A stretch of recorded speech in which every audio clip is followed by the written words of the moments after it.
Welcome back to my channel Interesting Biology by Dr. Vanna Sharma. Hope you are fine and healthy. Previous video में हमने class 12th के first chapter reproduction in organisms जीवों में जनन को start किया था और इस चैप्टर का एक पार्ट एसेक्सुअल रिप्रोडक्शन या अलैंगिक जनन का अध्ययन किया था। आज हम इसी चैप्टर को आगे कंटिन्यू करते हैं और जनन की एक और अन्य विधि जैसे कायिक जनन या वेजिटेटिव रिप्रोडक्शन या वेजिटेटिव प्रोपगेशन, कायिक प्रवर्धन भी कहते हैं। जनन की यह विधि वह विधि है जिसमें पौधे के किसी भी कायिक भाग से, जैसे कि जड़, तना, पत्ती से नए पौधे का निर्माण होता है। हम इसे ऐसे कह सकते हैं कि पुष्प को छोड़कर पौधे का कोई भी अन्य भाग जैसे जड़, तना या पत्ती से नए पौधे के बनने की क्रिया को कायिक प्रवर्धन या वेजिटेटिव प्रोपगेशन या कायिक जनन कहते हैं। It is a type of asexual reproduction employed by plants wherein new independent individual plants emerge from the vegetative parts of a plant such as stem, root, leaf, etc. and not from the seeds or spores. मतलब कि बीज या बीजाणु से नए पौधों का निर्माण नहीं होता है। It is strictly a type of asexual reproduction because यह एक प्रकार का अलैंगिक जनन का ही रूपांतरण है, क्योंकि इसमें अलैंगिक जनन के समान ये सभी लक्षण देखने को मिलते हैं। जनन की पूरी क्रिया में क्रोमोसोम्स के गुणसूत्रों के संख्या जो है वो अपरिवर्तित रहती है। जनन क्रिया में युग्मकों के गैमेट्स के बनने के लिए अर्धसूत्री विभाजन नहीं होता है और इस प्रकार के जनन से निर्मित नए पौधे अपने जनक के समान ही होते हैं। Chromosome numbers remain unchanged, no meiosis, no gamete formation, offsprings are the exact copy of the parent. ये सारे ही कैरेक्टर्स अलैंगिक जनन में भी, ये सारे ही लक्षण हमें अलैंगिक जनन की क्रिया में भी देखने को मिलते हैं। तो हम कह सकते हैं कि ये वेजिटेटिव रिप्रोडक्शन या कायिक जनन जो है वो अलैंगिक जनन का ही रूपांतरण है। पौधों में ही होने वाले अलैंगिक जनन का रूपांतरण, यह जनन पौधों में पाया जाता है। So students should not confuse between asexual reproduction and vegetative propagation of vegetative reproduction. In fact, in case of plants, asexual reproduction is known as vegetative reproduction.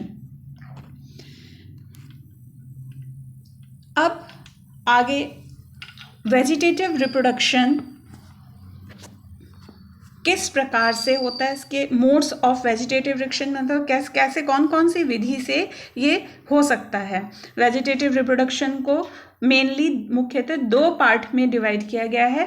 First is natural vegetative reproduction and second is artificial vegetative reproduction. Natural vegetative reproduction means प्राकृतिक कायिक जनन।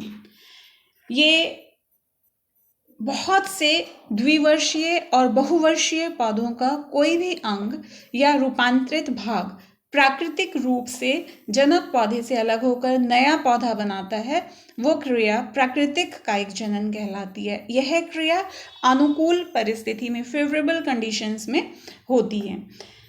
It happens when plants grow and develop naturally without human intervention. इसमें मनुष्य का कोई भी हाथ नहीं होता है। Artificial vegetative reproduction, इसमें मनुष्य अपने लाभ के लिए अनेक टेक्निक्स और मेथड्स, विधियों को अपनाकर और नए पौधों को निर्मित कर सकता है। It involves human intervention. सबसे पहले हम पढ़ेंगे नेचुरल वेजिटेटिव रिप्रोडक्शन यानी प्राकृतिक कायिक जनन के विषय में। जैसे कि अभी हमने बताया कायिक जनन है, पौधे के किसी भी कायिक भाग, पुष्प को छोड़कर कोई भी कायिक भाग जैसे जड़, तना, पत्ती से नए पौधे का बनना। तो सबसे पहले हम इसमें तने से नया पौधा कैसे निर्मित हो सकता है और वो भी प्राकृतिक तरीके से, वो हम पढ़ेंगे। जो ये विधि है उसको दो मेन पार्ट में डिवाइड किया गया है। एक तो है बाय अंडरग्राउंड स्टेम। अंडरग्राउंड मतलब भूमिगत तने। कुछ तने हम जानते हैं कि तना पौधे का वायवीय भाग है, एरियल पार्ट है, जो कि हमेशा भूमि से ऊपर होता है, लेकिन कुछ पौधों के तने भूमि के अंदर भी होते हैं और उन्हें अंडरग्राउंड स्टेम या भूमिगत तने कहते हैं। इस प्रकार के जो उदाहरण हैं, एग्जाम्पल्स हैं, वो फर्स्ट ट्यूबर, जिसका एग्जाम्पल है पोटैटो। ट्यूबर को कंद भी कहते हैं, कंद, उदाहरण आलू। राइजोम जो प्रकंद कहलाता है, इसका उदाहरण है अदरक। नेक्स्ट है घन कंद यानी कॉर्ब, जिसका उदाहरण है केसर, अरबी, जिमीकंद। नेक्स्ट इज बल्ब यानी कि शल्क कंद, और उसका उदाहरण है प्याज और लहसुन। इस प्रकार के तने से, ये सब के सब तने के उदाहरण हैं जो भूमिगत होते हैं, और ये सभी तने भूमि के अंदर होते हैं। इसका उदाहरण को हम नेक्स्ट पिक्चर से समझ सकते हैं। जैसे फर्स्ट हमने इसमें टाइप पढ़ा था ट्यूबर ऑफ, जिसका उदाहरण था पोटैटो। आलू में ये जो कि एक कंद का उदाहरण है, इसमें इस तरह के छोटे स्ट्रक्चर्स पाए जाते हैं, छोटी संरचनाएं होती हैं जिनको आइज कहते हैं, और ये एक्सिलरी बर्ड्स स्केली लीफ से, शल्क पत्रों से ढकी हुई होती हैं। प्रत्येक ये बड फेवरेबल, प्रत्येक ये जिसे कक्षस्थ कलिका या एक्सिलरी बड कहते हैं, कलिका अनुकूल समय में अंकुरित होकर, आप यहाँ पर देख रहे हैं कि ये अंकुरित होकर नए पौधे के रूप में विकसित हो सकती है। आलू की ये आंखें वास्तव में पर्व संधियां या नोड्स होती हैं। जैसे कि हम सब जानते हैं तने का एक स्पेशल कैरेक्टर होता है कि इसमें नोड्स और इंटरनोड्स पाई जाती हैं, मतलब पर्व और पर्व संधियां पाई जाती हैं। तो नोड्स पर उपस्थित जो कक्षस्थ कलिकाएं होती हैं वो आलू में भी हैं, जो आई के रूप में होती हैं, और ये फेवरेबल कंडीशन आने पर अंकुरित हो सकती हैं। और अगर हम इस कक्षस्थ कलिका के भाग को, जिसमें कि ये कलिका उपस्थित है, इसको सेपरेट, इसको कट करके और जमीन में लगा दें, तो ये इससे एक नया पौधा विकसित कर सकती हैं। इसी का दूसरा उदाहरण है राइजोम, जो अदरक इसका उदाहरण है।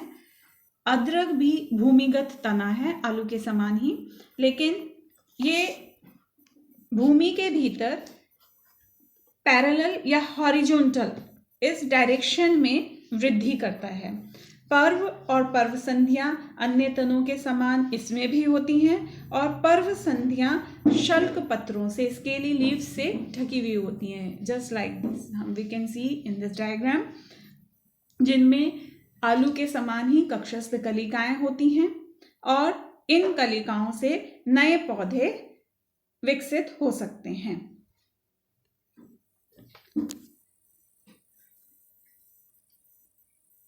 नेक्स्ट एग्जाम्पल घनकंद, जिसे कॉर्न कहते हैं, और इसका एक उदाहरण अरबी है। ये जिस तरह अदरक हमने पढ़ा था कि हॉरिजॉन्टली ग्रो करता है, क्षैतिज दिशा में या पैरेलली, भूमि के पैरेलल वृद्धि करता है, लेकिन कॉर्न जो होता है इसमें और उसमें क्या डिफरेंस है, यह है वर्टिकली ग्रो करता है, इस दिशा में इसकी ग्रोथ होती है। इसमें पर्व संधियां यानी नोड्स पर अदरक और आलू के समान ही शल्क पत्रों से कलिकाएं ढकी रहती हैं, जिससे कि नया पौधा विकसित होता है। इसके अन्य उदाहरण केसर, जिमीकंद हैं। Next, bulb of onion means शल्ककंद, इसका चौथा हमने प्रकार लिखा था वहाँ पर, बल्ब या शल्ककंद। इसका एक उदाहरण प्याज है। शल्ककंद द्वारा भी कायिक जनन संभव है। इसमें तना छोटा होता है, ये भी एक भूमिगत तना ही है, और इसमें तना छोटा होता है। तने के चारों ओर रसीले फ्लैशी गूदेदार शल्क पत्र मिलते हैं, जो कि ये हम भोजन के रूप में इन्हें ग्रहण भी करते हैं। ये शल्क पत्र हैं जो कि मेन पार्ट को, इसके स्टेम को ढके हुए रहते हैं। और शल्क पत्रों में के एक्सेस में कक्षस्थ कलिकाएं, ये एक्सिलरी बर्ड्स होती हैं, जो नए पौधे को फेवरेबल कंडीशन में, अनुकूल परिस्थिति में जन्म देती हैं। इसका उदाहरण प्याज के अलावा लहसुन भी है। नेक्स्ट पार्ट जो हमें अब पढ़ना है, ये सभी अंडरग्राउंड स्टेम के एग्जाम्पल थे। अब है सब एरियल स्टेम के द्वारा भी कायिक जनन होता है। सब एरियल स्टेम्स मीन्स अर्धवायवीय तना भी इन्हें कहते हैं। अर्धवायवीय मीन्स ये पूरी तरह से वायु में नहीं होते हैं और थोड़ा बहुत भाग इनका भूमि में से भी होता है। इसमें इसके टाइप्स जो हैं, जिस तरह उसमें हमने ट्यूबर और राइजोम, कॉर्म और ये लास्ट में बल्ब पढ़ा था, उसी तरीके से इसके भी हमने ये पार्ट्स पढ़ने हैं। फर्स्ट इसमें हमने लिखा है रनर, जिसे ऊपरी भूस्थारी भी कहते हैं। ऊपरी भूस्थारी कुछ ऐसे तने होते हैं जो दुर्बल और विसर्पी होते हैं, मीन्स वीक और क्रीपिंग। क्रीपिंग मतलब जमीन पर जो रेंग कर चलने वाले तने होते हैं, और ये भूमि की सतह पर क्षैतिज रूप में वृद्धि करते हैं। और इस जैसे कि यहाँ पर एक इसका उदाहरण ये ग्रास का है। ये भूमि में इस तरीके से आपने दूब घास देखी होगी, जमीन में इस दिशा में आगे बढ़ती रहती है। और जहाँ पर तने में संधियाँ, पर्व संधियाँ, नोड्स होते हैं, उन ये वाले स्थान, उन स्थानों पर भूमि के अंदर इनमें जड़ें विकसित हो जाती हैं, और ऊपर इनमें प्ररोह यानी शूट या शाखाएं विकसित होती हैं। भूमि के अंदर के भाग में नोड्स पर जड़ें विकसित होती हैं, जैसे इस डायग्राम में यहाँ क्लियर दिखाई दे रहा है। हर एक संधि पर, पर्व संधि से ऊपर की ओर शाखाएं निकलती हैं और नीचे की ओर जड़ें फूटती हैं, और शाखाएं वायु में वृद्धि करती हैं, और प्रत्येक शाखा एक नया पौधा बना लेती हैं। अगर ये यहाँ से सेपरेट हो जाएं तो हर एक से एक नए पौधे के रूप में इनका विकास हो सकता है। नेक्स्ट इसका उदाहरण है सकर। सकर को हम अंतः भूविस्तारी भी कहते हैं। इसका उदाहरण गुलदाउदी और पुदीना है। इसमें तना रनर के समान ही, ऊपरी भूविस्तारी के समान ही होता है, लेकिन यह भूमिगत भी होता है। इसमें मुख्य तना भूमि से निकलकर तिरछी शाखा के रूप में, ये मुख्य तना है जो भूमि के अंदर होता है, और तिरछी शाखा के रूप में ऐसे ऊपर की ओर निकलता है। और भूमिगत पर्व संधियों से अपस्थानिक जड़ें, ये यहाँ पर हम देख रहे हैं, इनसे अपस्थानिक जड़ें विकसित हो जाती हैं। कुछ समय बाद ये शाखा मुख्य पौधे से अलग होकर नया पौधा बना सकती है। नेक्स्ट पार्ट है स्टोलन, जिसका उदाहरण है स्ट्रॉबेरी और वेलेस्नेरिया। स्टोलन को हम भूस्थारी भी कह सकते हैं, हिंदी में इसे भूस्थारी कहते हैं। और स्टोलन का एग्जाम्पल डायग्राम हम यहाँ से समझ सकते हैं, जिसकी शाखाएं छोटी और संघनित होती हैं, और ये सभी दिशाओं में निकलती हैं, और इसका शीर्ष तेजी से वृद्धि करता है और उस पर से नया पौधा बन जाता है। नेक्स्ट है ऑफसेट। ऑफसेट को भूविस्तारिका भी कहते हैं। इसमें ये भी एक रनर के जैसा ही स्ट्रक्चर है, लेकिन ये वाटर प्लांट्स हैं, एक्वेटिक प्लांट्स हैं, जलोद्भिद होते हैं, और इसी वजह से इनकी पर्व संधियाँ जो नोड्स हैं वो जल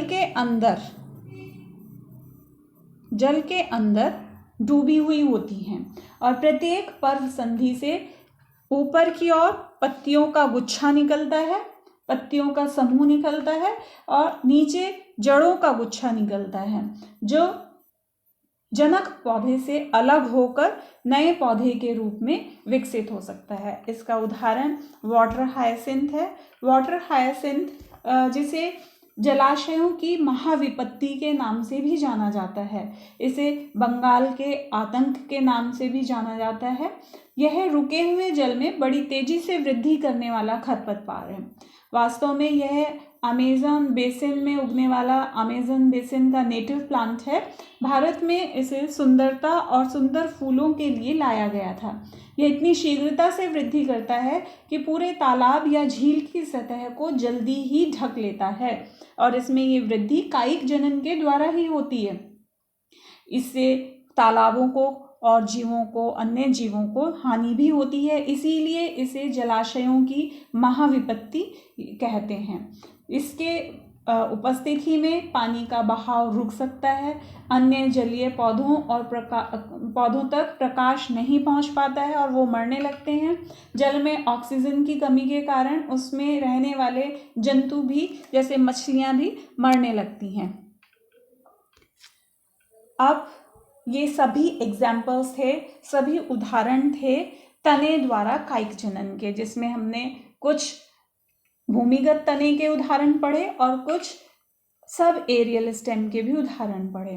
अब नेक्स्ट जो हम इसका टाइप पढ़ने चाह रहे हैं, जड़ों द्वारा कायिक जनन, वेजिटेटिव रिप्रोडक्शन बाय रूट्स। इसका एग्जाम्पल है डहेलिया की जड़ें और शकरकंद। कुछ पौधों में जड़ वेजिटेटिव प्रोपगेशन के लिए, कायिक प्रवर्धन के लिए रूपांतरित होती हैं, जैसे मैंने अभी बताया शकरकंद और डहेलिया इसका उदाहरण है। इनमें अपस्थानिक कलिकाएं निकलती हैं, एडवेंटिशियस बर्ड्स निकलती हैं जो नया पौधा बना सकती हैं, जैसे कि हम यहाँ पर ये देख रहे हैं अपस्थानिक कलिकाएं के रूप हैं, और इनको यदि सेपरेट करके भूमि में दबा दिया जाए तो मृदा में दबाने पर प्रत्येक कलिका एक नए प्लांट, नए पौधे के रूप में विकसित हो सकती है। नेक्स्ट पार्ट हम पढ़ेंगे वेजिटेटिव रिप्रोडक्शन या कायिक प्रवर्धन बाय लीफ, पत्तियों द्वारा कायिक जनन।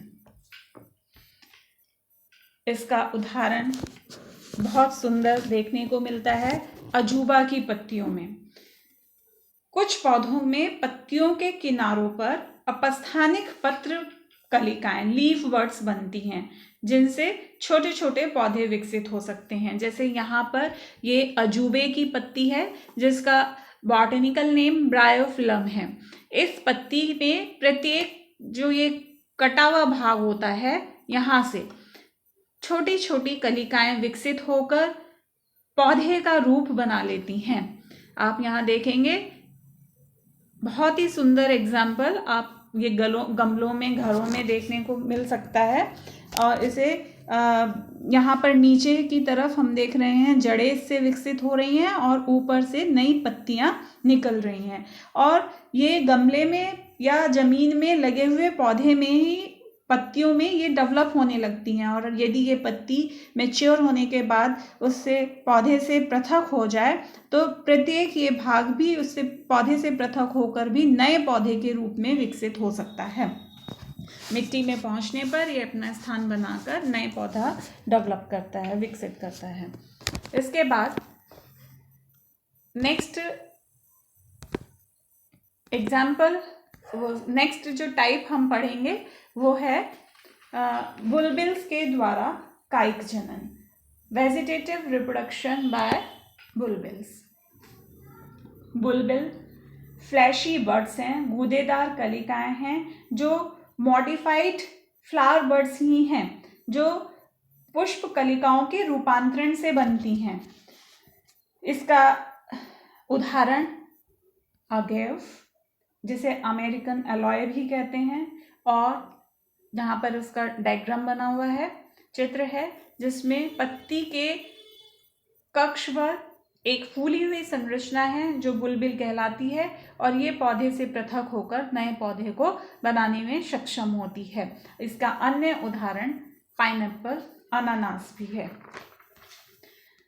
नेक्स्ट, ये सारे ही प्रकार जो थे प्राकृतिक कायिक जनन के हैं और बिना मनुष्य के हस्तक्षेप के ये स्वतः ही अनुकूल परिस्थिति में पौधे विकसित करने में सक्षम होते हैं।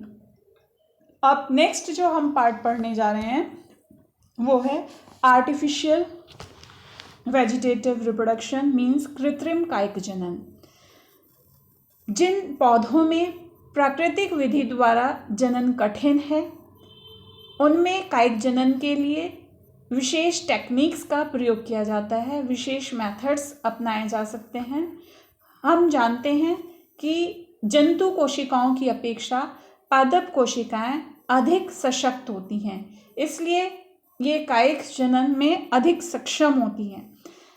पौधों को मनुष्य द्वारा प्रयोग में लाई जाने वाली सभी टेक्निक्स और मेथड्स के द्वारा विकसित करना कायिक जनन की कृत्रिम विधि कहलाती है। मनुष्य ने अपने लाभ के लिए कायिक जनन की अनेक विधियों का विकास किया है। All the techniques and methods carried out by human beings to produce plants vegetatively is called artificial vegetative reproduction। मनुष्य ने, जैसे अभी मैं बता रही हूँ, कि अपने लाभ के लिए अनेक विधियों का विकास किया है, जिनमें से एक विधि है बाय कटिंग, कृत्रिम कायिक जनन की विधि, जिसको हम हिंदी में कह सकते हैं कलम द्वारा कायिक जनन। इस क्रिया में पुराने स्वस्थ पौधे के तने या शाखा के 20 से 30 सेंटीमीटर लंबे टुकड़े को काटकर उन्हें जमीन में आधा दबा दिया जाता है। कुछ समय पश्चात इन टुकड़ों के नोड से पर्व से जड़ें निकलती हैं।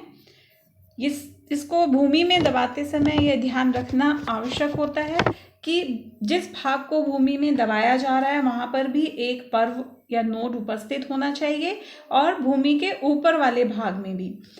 और जो भूमिगत पर्व होता है उससे जड़ विकसित हो जाती है और जो भूमि के ऊपर कक्षस्थ कलिका होती है उससे शाखा। इस प्रकार 20-30 सेंटीमीटर लंबे इस तने से नया पौधा बनना कलम द्वारा कायिक जनन कहलाता है। और इस पौधे की शाखा के तने के इस टुकड़े को कलम कहते हैं। इसके उदाहरण हैं गुलाब, गन्ना, बोगनविलिया, जो सामान्यतः कलम द्वारा ही उगाए जाते हैं। नेक्स्ट जो टेक्निक इसमें आजमाई जाती है वो है रोपण या ग्राफ्टिंग।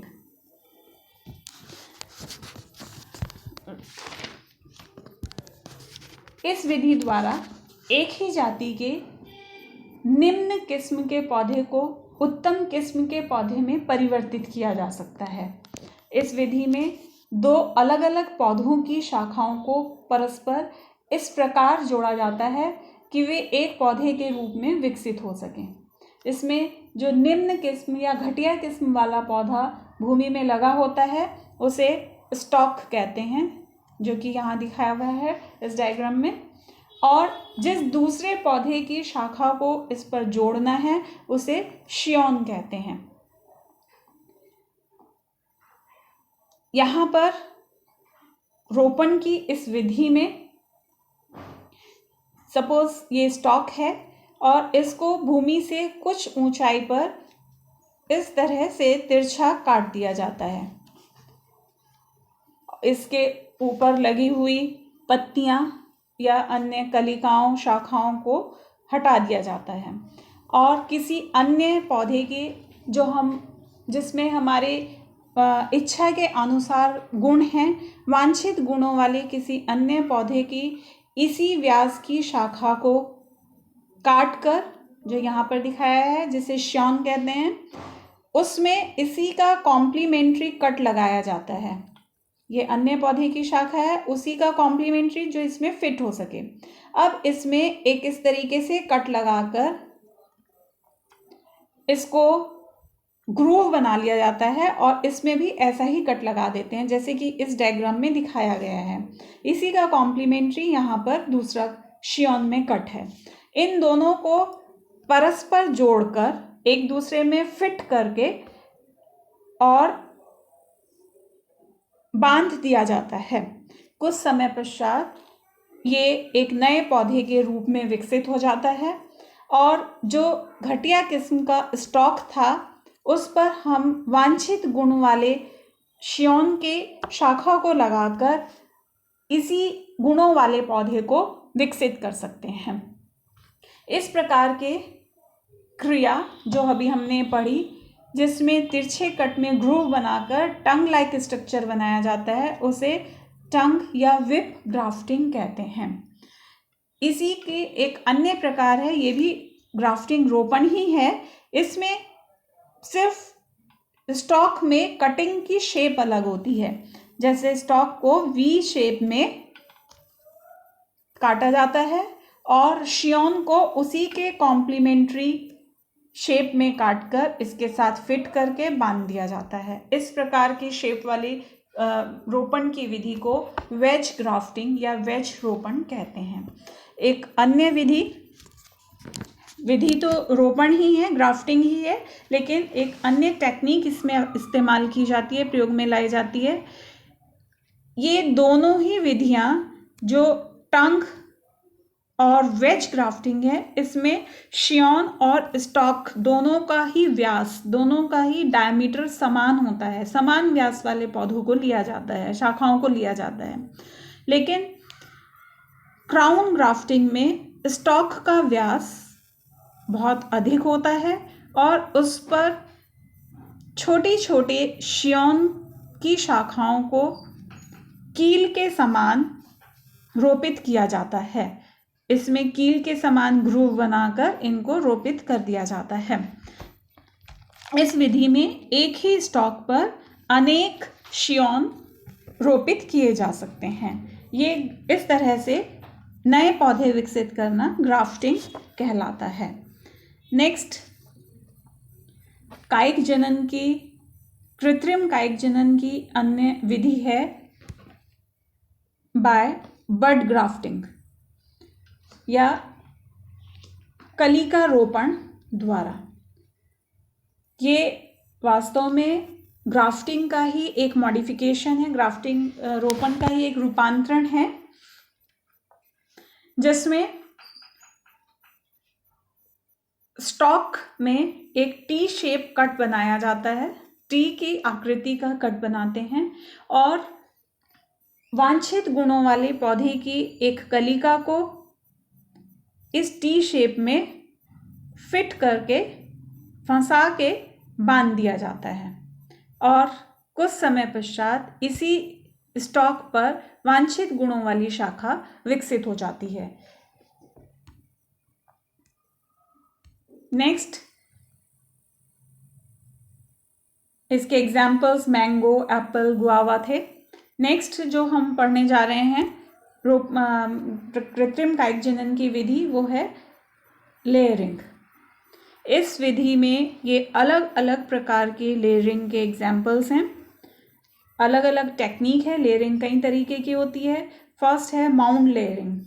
इस विधि में कुछ ऐसे पौधे जिनकी कोमल शाखाएं होती हैं और भूमि के निकट होती हैं, ऐसे पौधों की शाखाओं को, भूमि के निकट वाली शाखाओं को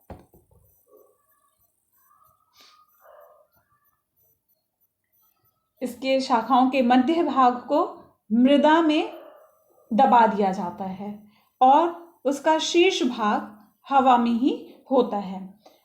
इस प्रकार से भूमि के नज़दीक वाली शाखाओं को मृदा में जिस स्थान पर दबाया है वहाँ पर एक कट लगा दिया जाता है, जिससे कि ऊपरी भाग से जो भोजन का संवहन उससे आगे वाले भाग में ना हो सके।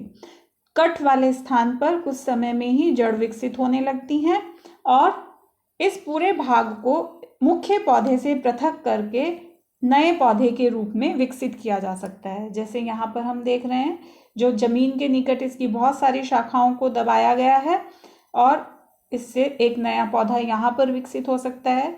एक पौधा ये वाला अलग करके इसको नया पौधा विकसित कर सकते हैं। इस प्रकार की विधि को माउंट लेयरिंग कहते हैं। नेक्स्ट जो लेयरिंग है वो है टिप लेयरिंग, या इसको हम शीर्ष दाब भी कहते हैं। ये सामान्य दाब था, ये शीर्ष दाब। इस क्रिया में शाखाओं के शीर्ष भाग को भूमि के अंदर दबा दिया जाता है और उस स्थान पर जड़ें विकसित होती हैं, जिनको पृथक करके नए पौधे के रूप में विकसित किया जा सकता है। नेक्स्ट है ट्रेंच लेयरिंग, जिसको खाई दाब या सतत दाब भी कहते हैं। इस विधि में मात्र पौधे की शाखाओं के आधारीय और मध्य भाग को झुकाकर 5 से 10 सेंटीमीटर गहरी खाई में दबा दिया जाता है, लेकिन इसका शीर्ष भूमि के ऊपर ही रहता है। कुछ समय बाद इसकी प्रत्येक पर्व संधि से जितनी भी पर्व संधियां भूमि के अंदर आई हैं, ये शीर्ष भूमि के ऊपर ही है, लेकिन जब इसको यहाँ से दबा देते हैं तो नीचे जितनी भी पर्व संधियां होती हैं, प्रत्येक पर्व संधि से भूमि के नीचे जड़ें विकसित हो जाती हैं और ऊपर की ओर इनसे प्ररोह विकसित होने लगते हैं और इनको पृथक करके नए पौधे इनसे बनाए जा सकते हैं।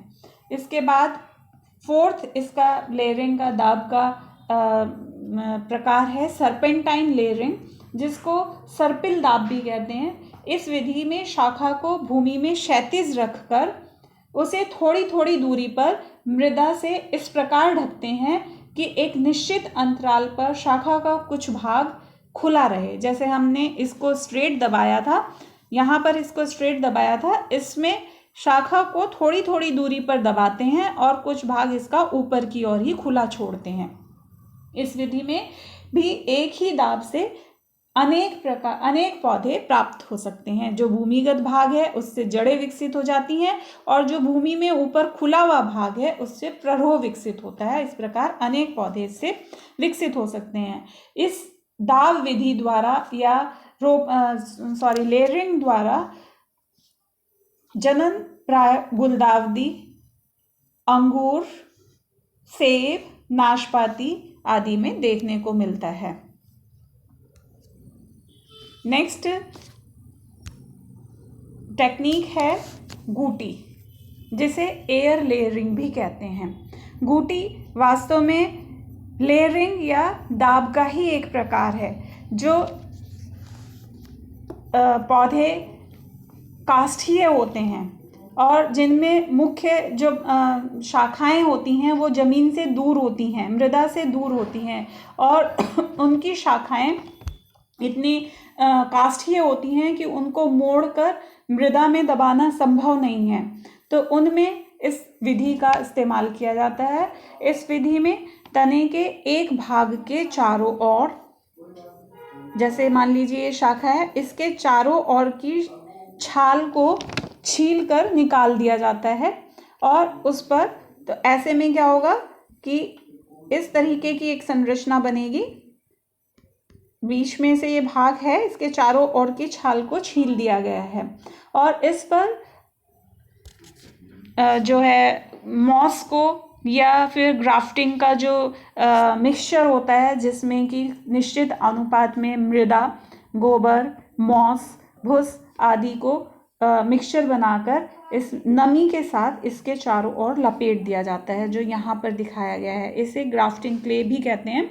मिट्टी के साथ ये सारी चीज़ें मिक्स करके इसको चारों ओर से लपेट देते हैं और शुष्क मौसम में इस दाब के ठीक ऊपर वाली शाखा पर पानी से भरा एक घड़ा या कोई पात्र लटका देते हैं और इस पात्र की पेंदी में छेद कर एक रस्सी के द्वारा उसका संपर्क इस दाब वाले स्थान से कर दिया जाता है।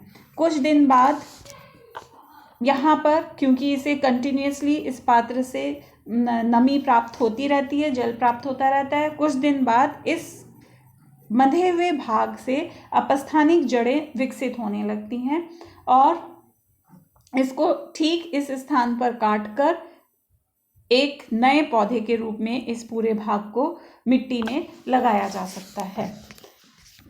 इस प्रकार का जो एग्जाम्पल्स हैं जिनमें ये देखने को मिलता है वो है लीची और सेब और नाशपाती आदि में हम इस विधि के द्वारा नए पौधे विकसित कर सकते हैं। नेक्स्ट जो टेक्निक हमें इसकी कायिक जनन की पढ़नी है वो है शाखा बंधन या अंतःचापन, जिसको एनआर्चरिंग भी कहते हैं। इस विधि में ये भी एक वास्तव में ग्राफ्टिंग का ही रूपांतरण है, ग्राफ्टिंग का रोपण का ही मॉडिफिकेशन है। इसमें स्टॉक जो कि हमने पहले पढ़ा था, जो घटिया जाति का पौधा होता है और उसमें हम उन्नत किस्म के गुण लाना चाहते हैं, तो घटिया पौधे पर उन्नत किस्म की शाखा, तो ऐसे में घटिया पौधे को स्टॉक और उस पर जिस उन्नत किस्म की शाखा को जोड़ा जाता है उसे श्योन कहते हैं। तो इसमें भी घटिया जाति के पौधे के स्टॉक पर अच्छी जाति के पौधे के श्यान को जोड़ा जाता है। जोड़ने से पहले दोनों के तने, जैसे यहाँ इस डायग्राम में दिखाया हुआ है, ये मान लीजिए हम इसके साथ उच्च किस्म का पौधा जोड़ना चाहते हैं, तो जिन शाखाओं को जोड़ना है उनको परस्पर जोड़ने वाले स्थान पर थोड़ा थोड़ा सा छील दिया जाता है, जैसे यहाँ पर दिखाया गया है, और दोनों तनों को एक दूसरे से मिलाकर बांध देते हैं। कसकर सुतली द्वारा बांधने पर 3-4 माह पश्चात जब दोनों कटे हुए भाग आपस में जुड़ जाएं, तो स्टॉक से जो घटिया किस्म का पौधा है वो मान लीजिए ये है, उससे स्टॉक से इसे जड़ यहाँ से जोड़ के नीचे से श्यान को और जड़ इसके ऊपर से भाग को स्टॉक के भाग को काटकर पृथक कर दिया जाता है। इस प्रकार तैयार पौधे में श्यान के गुण विद्यमान रहते हैं। इसका उदाहरण आम, लीची, अमरूद हैं।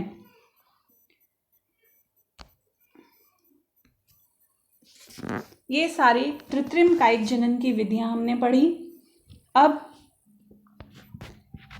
कायिक जनन के क्या लाभ हैं? ये अन्य जनन के कंपैरिजन में बहुत आसान, कम खर्चीली और तीव्र गति से होने वाली क्रिया है।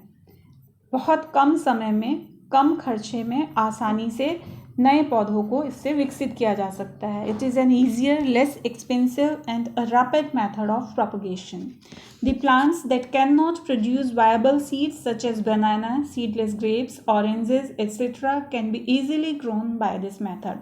वे पौधे जिनमें सरलता से बीज का निर्माण नहीं होता है, उन पौधों को भी इस विधि के द्वारा उगाया जा सकता है.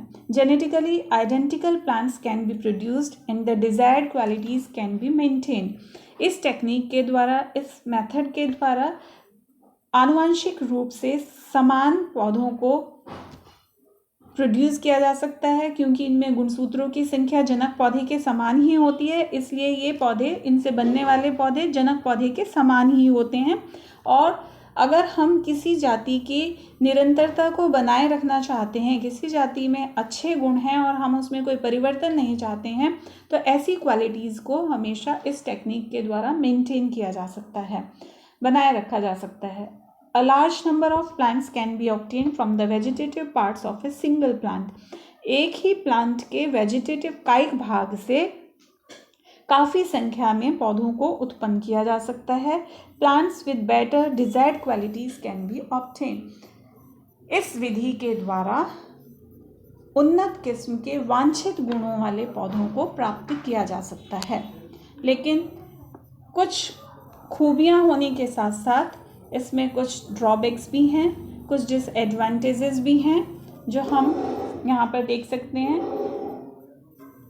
This method can not produce new varieties. इस मेथड के द्वारा नई किस्मों को उत्पन्न नहीं किया जा सकता है. जो नए पौधे बनेंगे वो जनक के समान ही होंगे, उनमें कोई वेरिएशंस नहीं हो सकती हैं. Leads to overcrowding around the parent plant. इस विधि के द्वारा यदि कृत्रिम विधियों को ना अपनाया जाए तो नेचुरली जो पेरेंटजनक पौधा है उसी के चारों ओर काफ़ी भीड़ हो सकती है, जैसे कि हमने वाटर हायासिंथ एक एग्जाम्पल पढ़ा था, जो कि एक विपत्ति के रूप में भी प्रकट हो सकता है। Very little possibility of dispersal, इस प्रकार के जनन द्वारा प्रकीर्णन की बहुत कम संभावना होती है। That's all about the vegetative reproduction. ये कायिक जनन हमने पूर्ण रूप से पढ़ा, जिसके कुछ लाभ के साथ साथ कुछ थोड़े बहुत ड्रॉबैक भी हैं, लेकिन वास्तव में बहुत ही इंटरेस्टिंग, रुचिकर एक तरीका है पौधों को उगाने के लिए, जिसे प्राय माली और कृत्रिम तरीकों को अपनाते हैं अपने बगीचे में पौधे लगाने के लिए, और साथ ही किसान भी भूमि में खेती के लिए प्राकृतिक तरीके से, जैसे आलू और ये प्याज और अरबी वगैरह का कृषि में इसकी प्राकृतिक विधियों का उपयोग भी करते हैं। इस प्रकार से कायिक जनन आज पूर्ण हुआ। Stay safe and keep learning. Thank you.